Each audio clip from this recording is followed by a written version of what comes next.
So, in today's topic, pollution, we'll be reading about secondary pollutants and pollution due to nuclear energy program. So, in this, we'll see what is secondary pollutants, how these secondary pollutants are created, and how can we control this type of pollution. And in the next thing we have is pollution due to nuclear energy program. What is how pollution is created because of nuclear energy, what are the effects of nuclear energy, how to control nuclear energy program, we'll be seeing in today's topic. So first let us see what are secondary air pollutants. See, already we know what are the primary air pollutants, that is directly we are emitting some of the gases into the atmosphere which are creating disturbance in the air. These are creating a negative impact on the humankind or mankind, wherein respiratory diseases are being caused because of inhalation of those gases. So today let us see what are these secondary air pollutants. Secondary pollutants are pollutants which form in the atmosphere. These pollutants are not emitted directly from the source. Instead, they form as a result of the pollutants emitted from these sources reacting with the molecules in the atmosphere. So here, secondary air pollutants are not the pollutants which are emitted directly into the atmosphere. These are not directly emitted from the source. Instead, how they are formed? They are formed when these primary pollutants are reacting with some of the elements in the atmosphere, then they are creating secondary pollutants. Pollutants that are emitted directly into the environment from a source are called as primary pollutant. So here, when these primary pollutants react with some of the gases or water vapor in the air, these are creating secondary air pollutants. So these are not discharged directly into the air. They are formed because of reactions with the molecules that are present in the atmosphere, and sometimes even because of sunlight, even because of the energy, sunlight energy, the reactions take place and then they get into environment, and these are called as secondary pollutants. Secondary pollutants are concerning as they can be formed from many different compounds. The phenomenon of photochemical smog is a result of the interactions of primary pollutants with other molecules in the air, such as molecular oxygen, water, and hydrocarbons. See, when you are concerned really about primary pollutants, what is mainly in the primary pollutant? If you don't use any vehicles, or else when you don't allow these to come out, then there is no chance of primary pollution. But here what is happening is these secondary pollutants, they are forming different compounds. These different compounds, they act in different manners on the humankind. So here he gives an example, that is the secondary pollutant. One thing is photochemical smog. How is this photochemical smog created?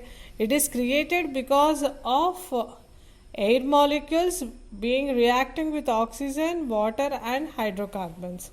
These combine to form yellow clouds that are harmful to humans.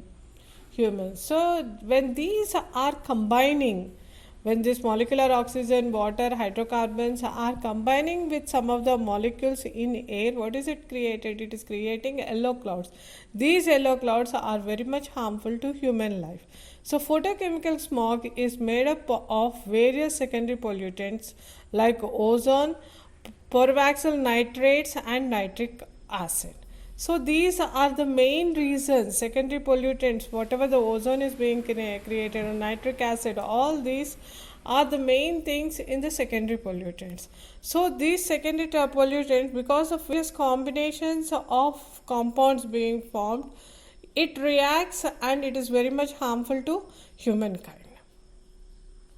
So, what are the different types of secondary pollutants we have? The different types of secondary pollutants include, the first one is ozone, O3 molecule. The next one is sulfuric acid and nitric acid. So, the components of acid rain. So, these secondary pollutants, they are formed, they are creating acid rains. Next, particulate matter, nitrogen dioxide. So, next one is peroxyl nitrates, PANs, and many more are there in the secondary pollutants. These are all going to affect our atmosphere in a very negative manner. That is, we are going to get a very negative effect because of these. These substances, here these substances represent secondary air pollutants. Essentially cook up in the atmosphere and are typically found downwind of primary emissions due to the time it takes to produce them. So here, when primary emissions, they are combining with some of the gases in the atmosphere, or when they are exposed to more of sunlight, then only we are going to get secondary pollutants. So here he gives that they are being cooked up in the atmosphere. When primary pollutants cannot be dispersed due to inversion layers in the atmosphere, smog is formed over the area where they are produced. So generally you will be seeing smog. The main reason for the creation of smog is the primary pollutants cannot be dispersed into the inversion layers in the atmosphere. When they cannot be dispersed in the atmosphere, then there is a creation of smog. This smog is your secondary pollutants. Mainly you can see this wherever you find very dense traffic. So this is why smog is so prominent in warm dense cities. Secondary pollutants are very sensitive to weather patterns. So generally this smog, wherever we find smog, generally in the traffic areas, that too very heavy populated areas, very heavy polluted areas.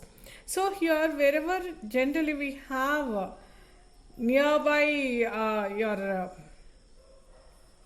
nearby the traffic signals, or wherein they start your emissions after a break, all those places they will be covered with smog right in the morning or in the evenings. The people cannot even breathe properly. So that is your smog. The smog, what will happen is it is mainly sensitive to your weather patterns. Mainly during summers and all, since it is dry, it gets dispersed. But during winter, we can find it, and that will be resisting your climate, and it will be staying for lot more time when compared to in summers. So that is the main reason for smog formation, the secondary pollutant, and it is very much dangerous to human life. It creates all the types of respiratory disorders, and the people will be subjected to more of hazards regarding their pulmonary diseases.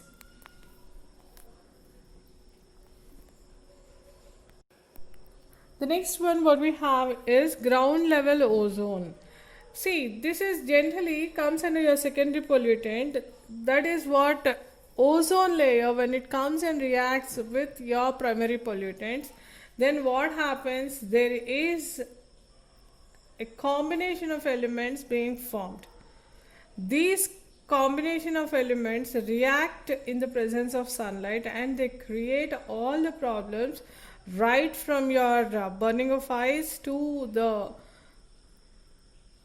lung problems. So it is, so what is main ground level ozone? It is highly reactive secondary pollutant. This formation occurs when primary pollutants like hydrocarbons and nitrogen oxides react with sunlight. So how are these forming? When the primary pollutants, what are the primary pollutants? Hydrocarbons as well as nitrogen oxides, when they are reacting in the presence of sunlight, what is happening? Secondary pollutant is coming, that to your secondary level, ground level ozone. This ozone irritates people's lungs. The effects are breathing problems, coughing, and irritation to the eyes, nose, and throat. So these are all the various effects caused because of secondary pollutant. It is not only secondary pollutant, all the things that are caused because of primary pollutant, all the problems will be created even by secondary pollutant. And when you check, you have more of the effects when compared to in your primary pollution, because it is getting again reaction and then formation of acid rains, which is going to affect even the human lives. It is going to affect your soil conditions. Everything is changing. So we should try to see that less number of elements are being emitted, and those do not react with the elements in the air, and that doesn't cause pollution. So that we can minimize the pollution to a maximum extent. So with this we'll come to the end of secondary pollutant. Then we'll be seeing regarding pollution caused by nuclear energy program. Next what we have is pollution caused by nuclear energy program. So we know that nuclear energy, it is being generated when uranium or when any nuclear elements are being reacted, or when the nuclear isotopes or radioactive elements are subjected to more of reactions, then this nuclear energy is emitted. This nuclear energy will be very much harmful to human beings, but when we require enormous amount of energy, you will be going to get only from the nuclear energy program. And the next thing, what is the main thing is how much ever is the energy that is being utilized, same amount of energy will be in the destruction purpose also.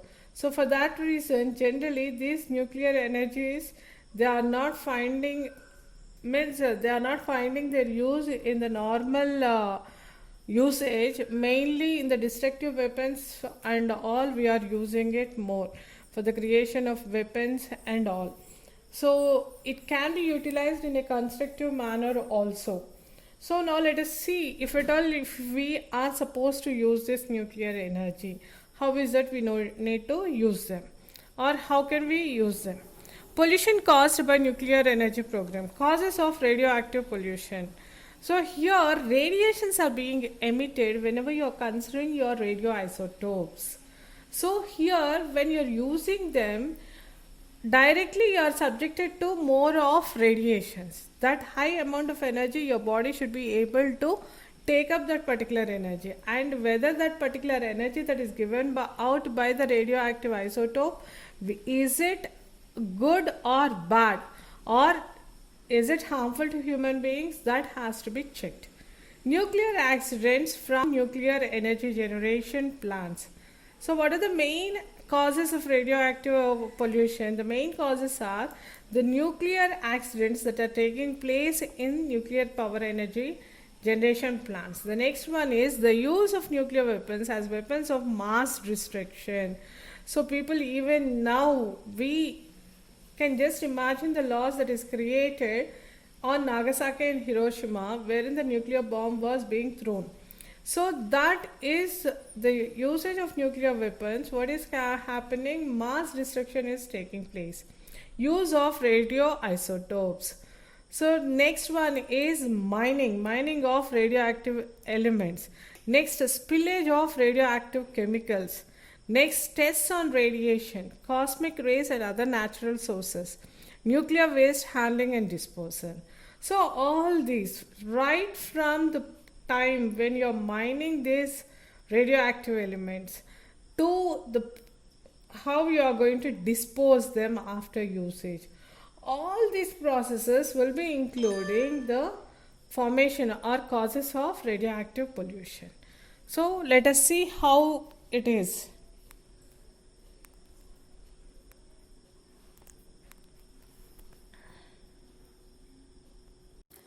So unlike your fossil fuel fired power plants, nuclear reactors do not produce air pollution or carbon dioxide while operating.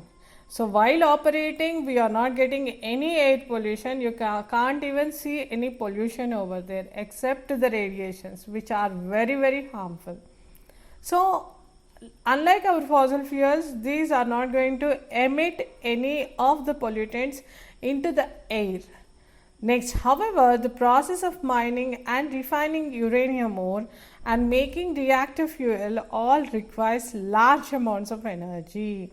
So what is it you are doing? You are taking a uranium metal and then you are going to refine that uranium metal and then you are going to use it in your reactor fuel.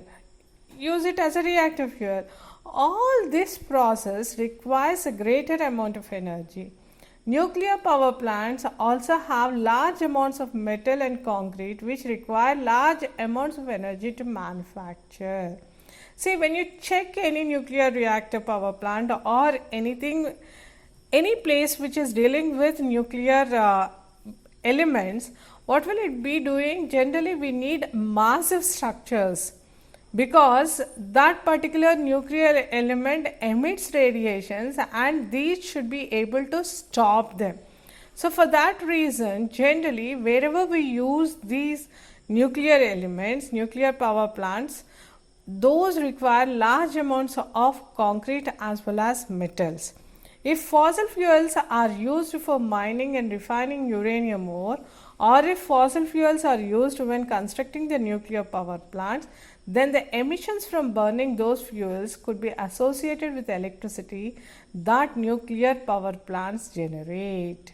So if at all if you are using fossil fuels, whether there will be actively usage or else destruction may take place.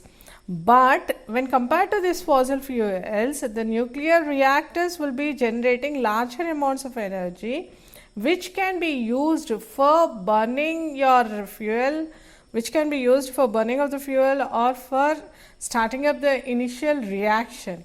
And the next thing whatever is there is we cannot use these fossil elements directly for refining or else for mining activities for the uranium ore. So for that reason, generally, in order to start up a nuclear reaction, a neutron is being needed or a very fast moving neutron will be generating that much amount of energy. So it has to be started with a nuclear reaction itself. So the nuclear reaction generally starts the other reaction as well as produces more of energy. That energy has to be constructively used for our purposes. The major environmental concern related to nuclear power is the creation of radioactive waste such as uranium mill tailings, spent reactor fuel and other radioactive waste. So here the main thing is not mining of uranium or usage of uranium. But the only thing is after you are using it in the power plant, how you are going to dispose these. That is one.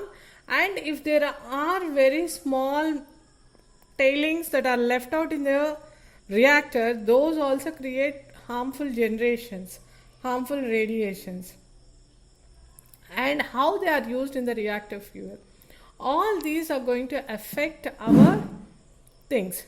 These materials can remain radioactive and dangerous to human health for thousands of years. So these, if at all they are not properly disposed or if they are not properly utilized, they create a problem to human health for thousands of years. It is not for one generation, for thousands of years it is going to create. Radioactive waste are subject to special regulations that govern their handling, transportation, storage and disposal to protect human health and the environment. So for that reason, since it is going to affect human lives for thousands of years, there are special regulations subjected to that. That is how you handle them or how you transport them from the mine to the site where it is being used in your nuclear reactors, and how you store them and disposal to protect human health. All these things as well as its exposure to the environment and how the environment is going to be affected because of usage of all these is being checked and they are controlled by special regulations.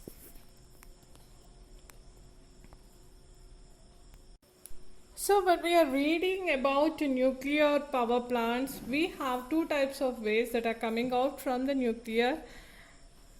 One are low level radioactive waste.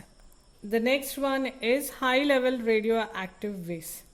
So what are these radioactive waste? So what are these radioactive waste? You are bringing these radioactive elements, using them in our power plant, and then we are just disposing them.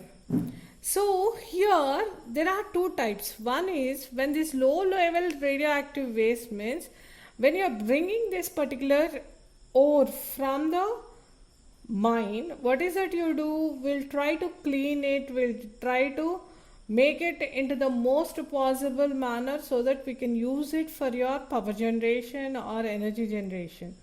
So while you're using it, you'll be using different types of equipment in order to handle them. So all these equipments are subjected to radiations. These again, when they are used, contaminations are being carried out. So here generally radioactive elements, when we are handling those radioactive elements, we need to take little amount of care so that the the contamination levels are brought down. So low level radioactive waste are the tools, protective clothing, wiping cloths and other disposable items that become contaminated with small amounts of radioactive dust or particles at nuclear fuel processing facilities and nuclear power plants. So here what are all the things?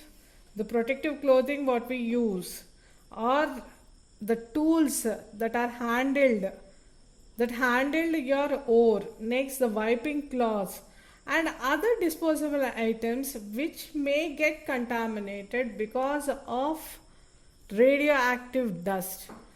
In the nuclear power plants, all those are low level radioactive waste. These materials are subjected to special regulations for their handling, storage and disposal, so they will not come in contact with the outside environment. So these power plants, these materials, whatever the low level wastes are there, generally they are subjected to special instructions and regulations so that you can decide about their disposal, and we can see that outside environment is not contaminated because of disposal of this waste.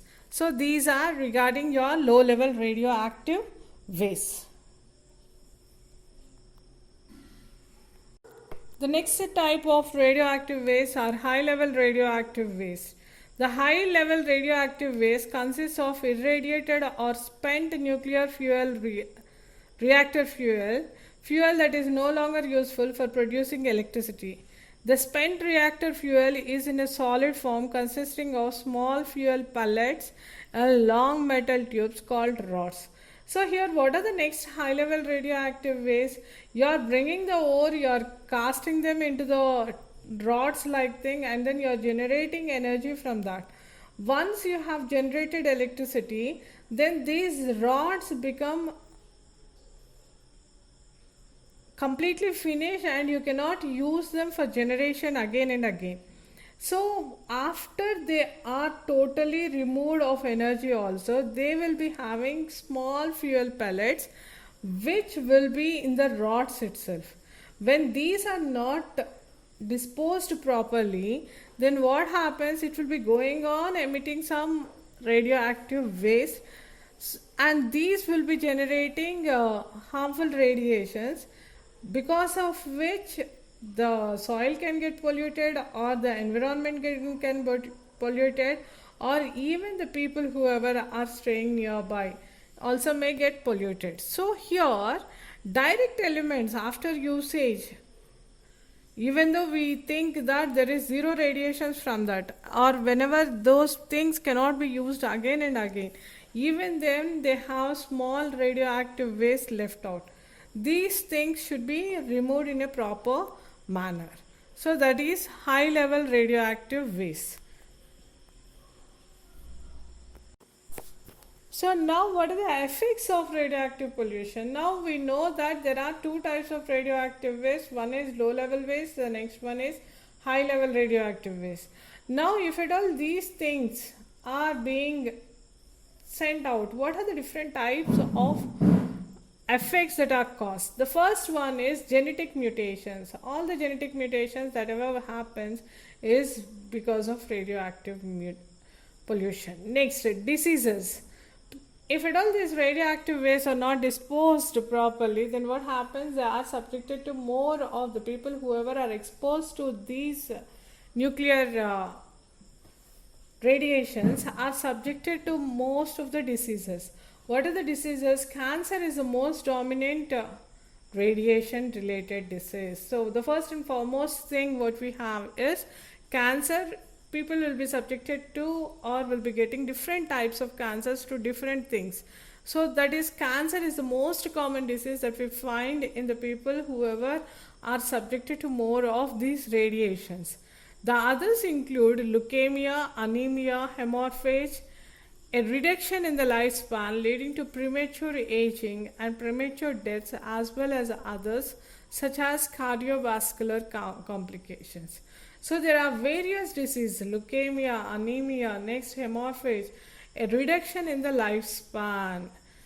You are having a premature aging as well as premature deaths, which will be related to this.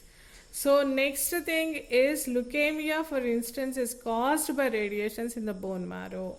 So these things, leukemia also, it is caused because of radiations in the bone marrow. So mainly the genetic mutation. Next one is diseases. These both are created. We have various effects of radioactive pollution.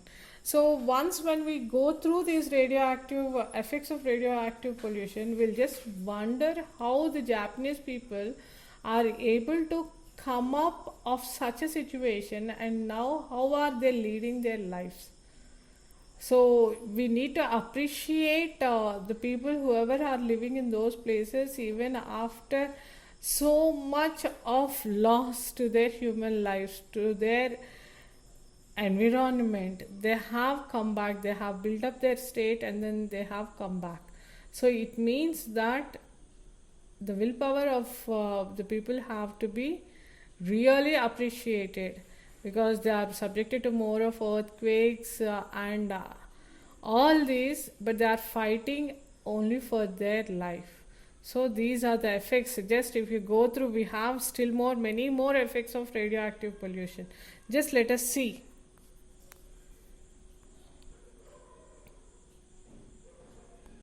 So the next effect is on soil infertility.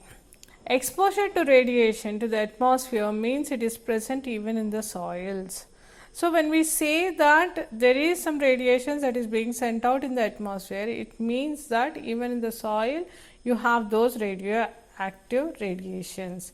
The radioactive substances in the soil react together with various nutrients, leading to the destruction of those nutrients, thus rendering the soil infertile and highly toxic. So what is it doing? These radioactive substances are reacting with the useful nutrients that are present in the soil, and then they are making your soil more infertile. And the next thing is they are making it highly toxic. So such soil leads to the harvest of crops that are riddled with radiation and thus unfit for consumption by both humans and animals. So here those soils, if at all that particular soil you are using it for agriculture or for grazing of animals, then what happens? These people are consuming those, and these are grown by radiations, and people whoever use them or animals whichever take the crop from that particular area, when they graze grass from that particular area, they will be subjected to many of the diseases. So that is your soil infertility. And the next one is cell destruction.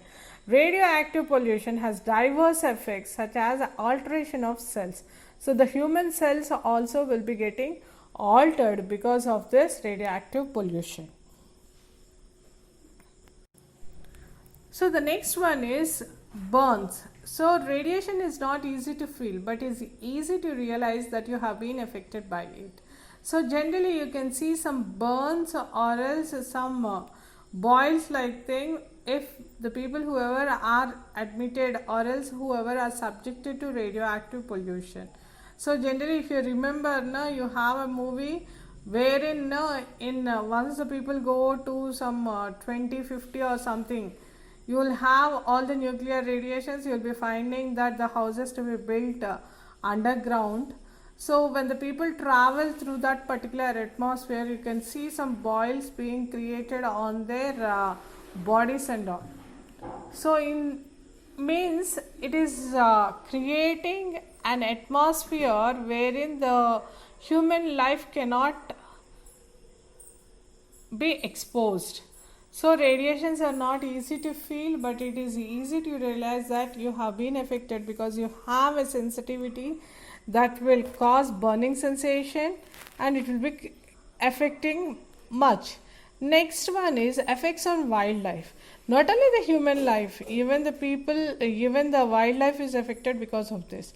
The animals at different levels suffer differently. So the animals are going to suffer in a different manner. The high level organisms get more affected than insects and flies. So here, when compared to insects and flies, the high level organisms with a very good of vertebrates and all, no, those are going to get more of effect. Next is effects on plant. When the soil itself cannot resist this radiations, how can the plants be resistant to this particular radiations? The plants are also exposed to radiation and the damage is mostly done due to ultraviolet waves. So the UV rays present in that is going to affect your plants in a negative manner. So the plants also, when they are exposed to atmosphere wherein it is subjected to nuclear radiations, it is going to affect adversely. Now we already know that these are all the things, effects of radioactive pollution. The human life is going to get affected, the soil is going to get affected, many diseases are being caused. Next, there is effect on wildlife, there is effect on plants. Each and every particular thing is being affected when these nuclear radiations are subjected or to atmosphere. Now how is that we are going to solve this radioactive pollution? So here the first and foremost thing what we need to use is we need to handle those equipment whichever are being carrying these radioactive materials very carefully. Prevention is better than cure. That is the main thing. How we are going to handle the equipment or handle these radioactive waste is the main thing.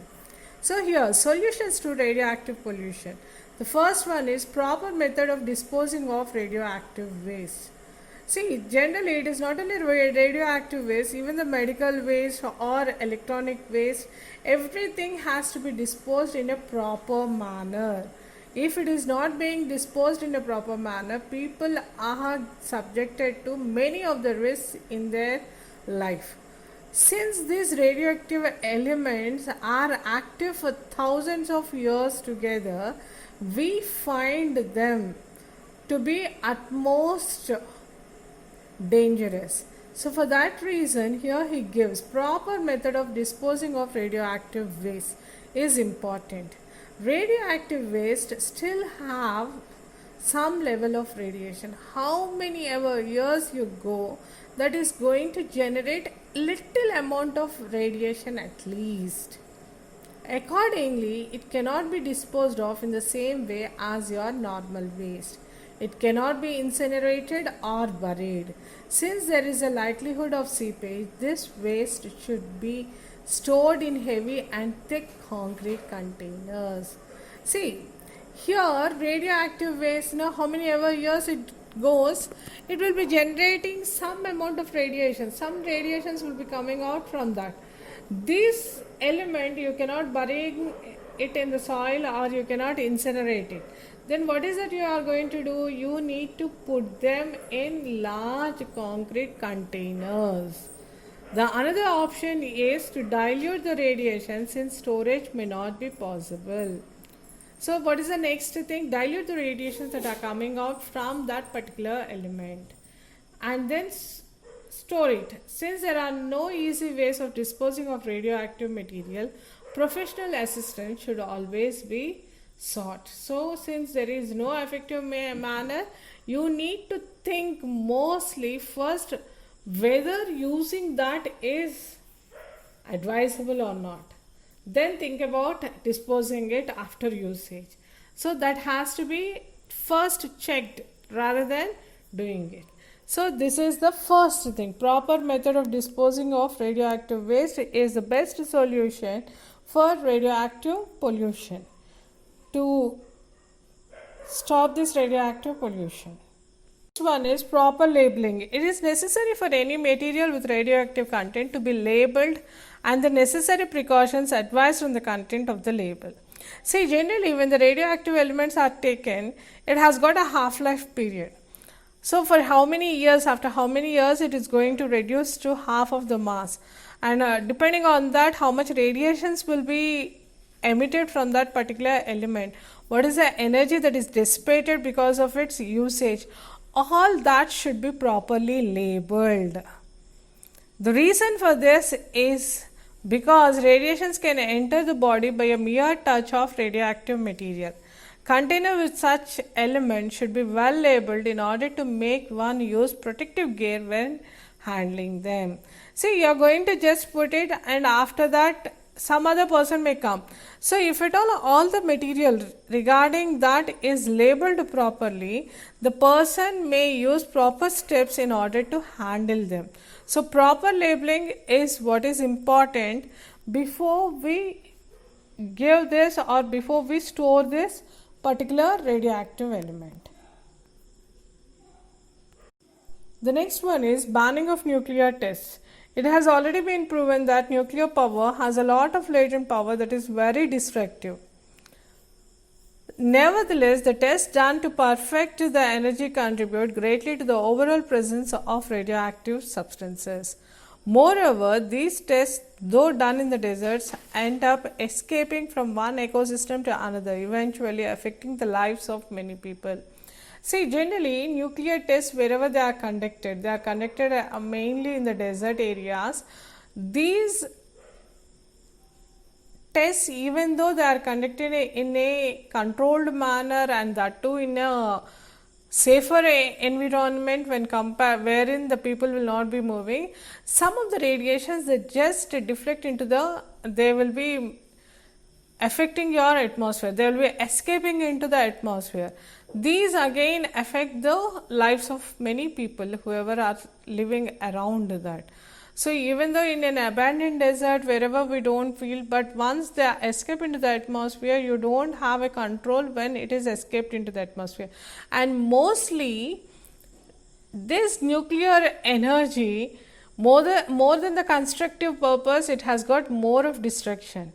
So since it has a very destructive property, so banning of nuclear tests is advisable.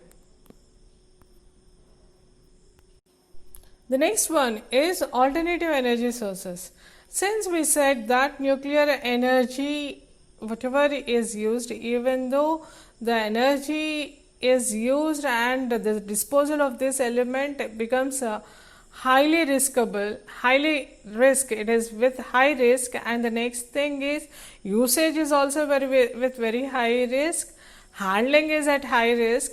It is better if we can go for alternative sources of energy. The evolution and use of nuclear power was not a bad thing initially. However, considering the damage and threats it has on the environment, it is high time for its use to be discontinued and for the world to perhaps focus on alternative and environmental friendly energy sources like renewable sources of energy, namely solar, hydroelectric and wind power. See, when the nuclear power was generated, it was generated for a good cause, but when it is now used, it is used more for the destruction, and it is a very great threat to human life as well as to the environment. So for that reason, it is better if we can stop its usage and then go for renewable sources of energy which are abundantly available, like our solar energy, hydroelectric power or wind power.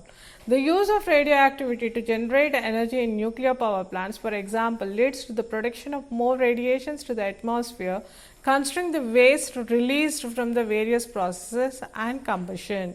So when we are generating energy from the nuclear power plants, what is happening? There are some radiations.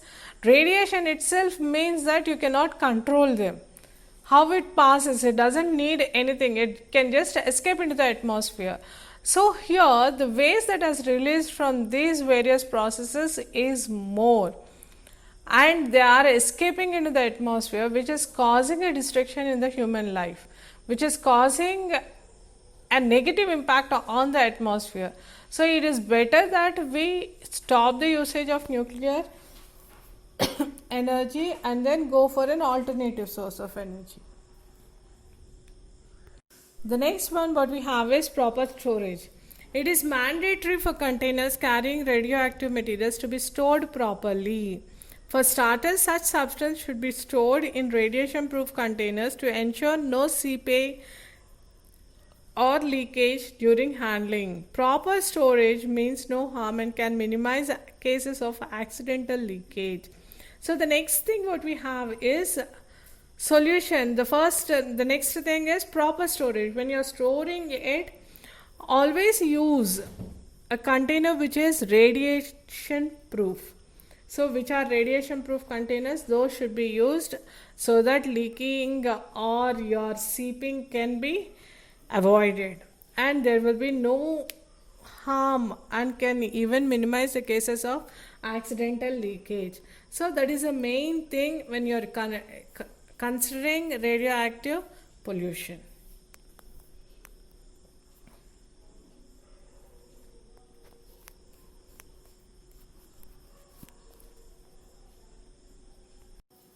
The next one is reusing. Since it is not easy to store or dispose the waste, it can be recycled and used for another purposes like another reactor as fuel, thereby protecting the environment.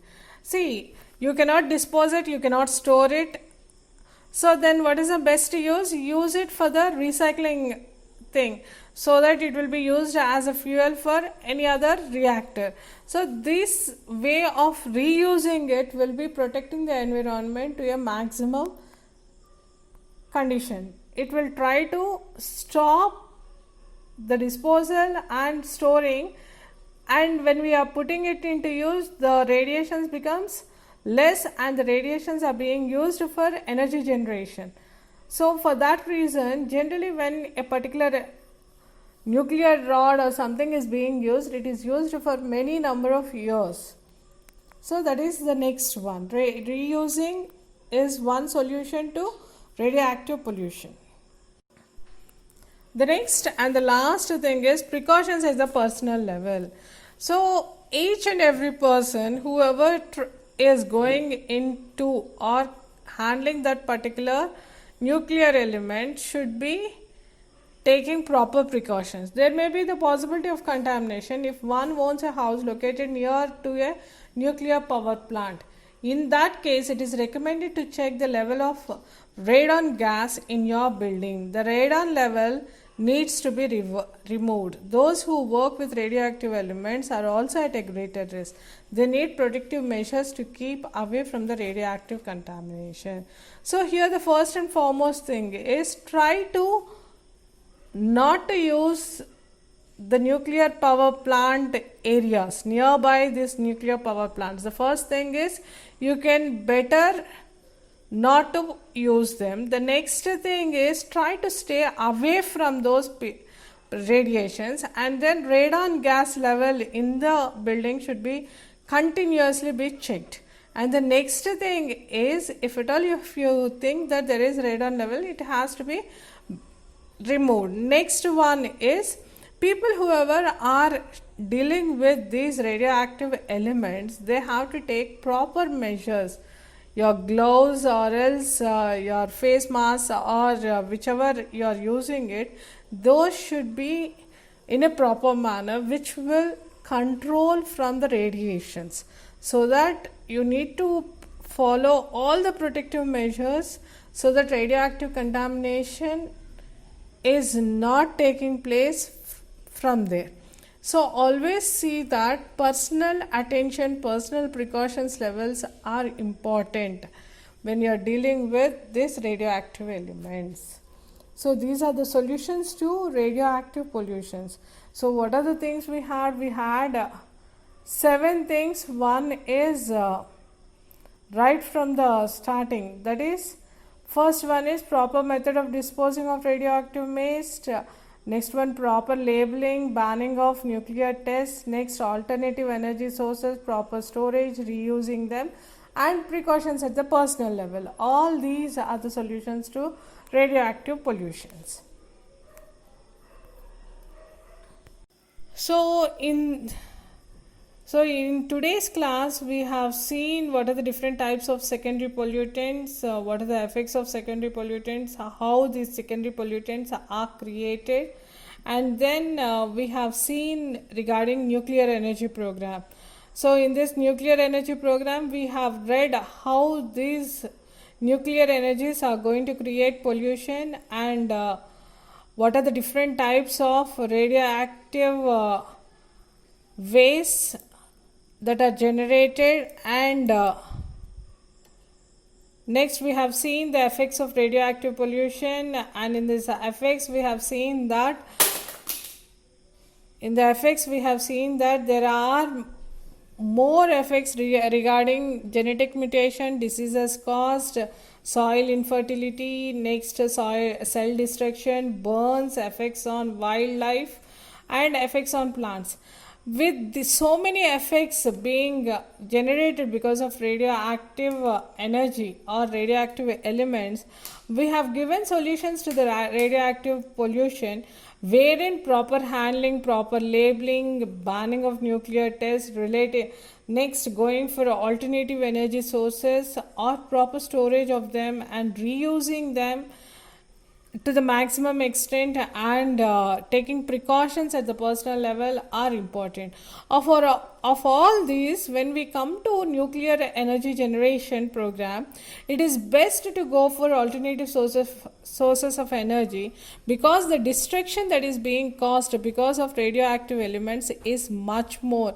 It is beyond our vision, wherein such a destruction cannot be even imagined. So it is better that we stop the usage of radioactive elements and then go for alternative sources of energy, and then go for a constructive usage of energy programs, so that we can reduce the risk to human life, you can reduce the risk to wildlife, you can reduce the risk to soil, reduce the risk to the atmosphere, as well as to the total of your